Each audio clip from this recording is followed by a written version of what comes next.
Стоп за прекумерната урбанизација на крајбрежјето и загадување на Охридското езеро со отпадни води. Доколку подитно не се превземат мерки, за помалку од една деценија ќе нема спас за едно од 12 најстари езера во светот, а тоа е Охридското, алармираат врвни домашни и странски природонаучници. Големата урбанизација, значи тоа е еден од клучните проблеми на Охридското езеро и недостатокот на правилен менеджмент на отпадните води. Значи дали тоа се комунални, дали се тоа индустријски.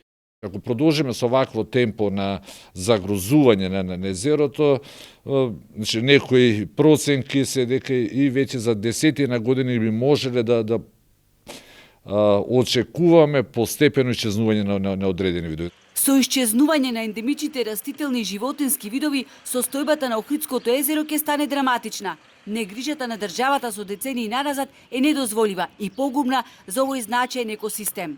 Država trebala imati jasnu viziju i jasno postavljene granice prema uništavanju. Државата треба да има јасна визија и јасно поставени граници кои не смеат да се преминат, зашто тоа ќе доведе до уништување на Охридското езеро, живиот свет во него и целата околина.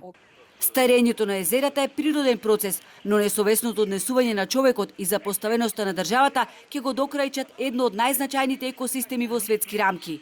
Svako jezero prirodno prolazi kroz proces sukcesije i svako jezero u nekom trenutku teži da postane livada. Секое природно езеро поминува низ сукцесивен процес и секое езеро во одреден период ќе се претвори во ливада. Тоа е тешко да се прифати, но човекот го забрзува тој процес.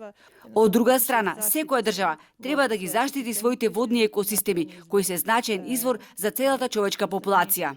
За да не садиме пиперки, наместо да пливаме во езерото, двете држави, и Македонија и Албанија, мора да соработуваат со научниците и сериозно да ги сватат препораките на УНЕСКО, да се спротиставуваат на секоја сулуда идеја, како онаа за организирање на трка со формула на вода на Охридското езеро, укажуваат нашите соговорници.